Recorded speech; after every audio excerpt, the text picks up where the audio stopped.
Hi guys, this is Mary and welcome to Fitness Tested.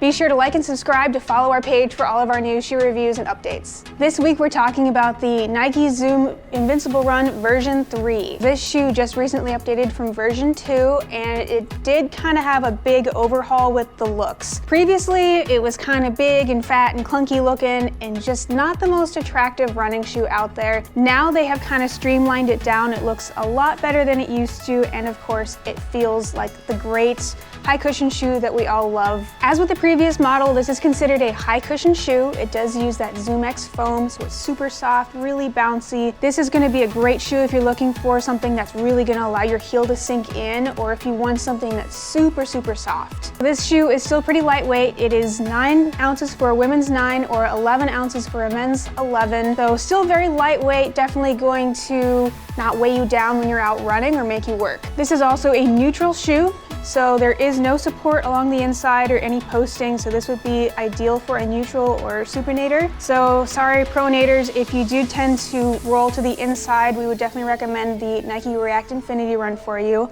However, for neutral runners, definitely a good option to have. It is a 9mm offset on this shoe, so right in that sweet spot, definitely in that mid offset range. I do want to talk a little bit about the outsole and midsole on this shoe. It has been updated quite a bit. Gone is the old clunky heel that was really weighing the shoe down.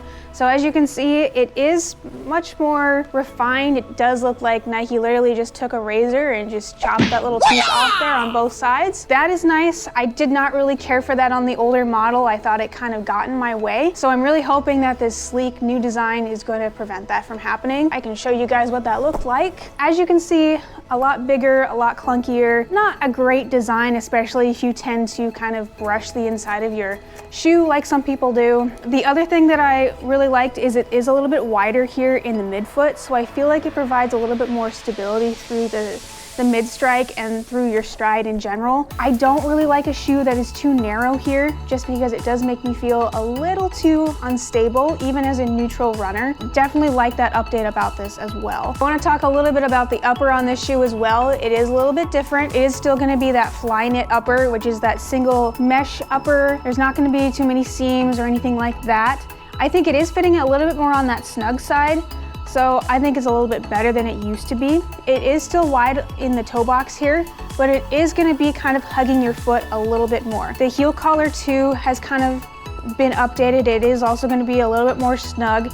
I tend to have a narrow heel, so I have had to use a lock or a heel lock on this shoe, which is when you use this last hole there to create a tighter heel collar. I still had to do this on this update. However, I do think that the upper is fitting better. And I do think that the other thing I wanted to mention is the arch is a little bit higher in this shoe. So Nike has been going to a little bit more support and arch in these shoes. I do think it's a good update. I do like it.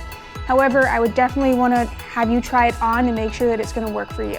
So is this a racer or is it a trainer? This is a trainer. This is going to be a shoe for everyday use. For your long runs and recovery runs, you could definitely use it on your tempo days or speed work. However, it may not be the best choice. You might want something that's a little bit more responsive, like the Nike Zoom Fly 5, which we do have in select sizes here. Definitely would recommend this for more of your recovery days. So this shoe does cost $180. It is on the higher end of the high cushion shoe price range. However, we do think that you can get a significant amount of miles out of this shoe, probably closer to that 550 or 600 mile range. You definitely pay for a little bit of that higher cushion, kind of nicer feel, and you definitely get out of it what you put into it. Thanks for watching, guys. Be sure to like and subscribe, and there will be a link below to purchase this shoe directly from our website.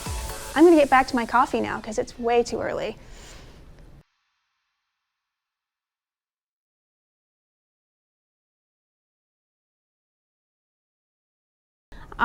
There isn't quite as big of a clunky big piece here, and that train ruined.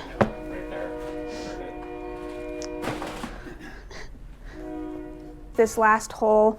God, everybody's ruining my takes.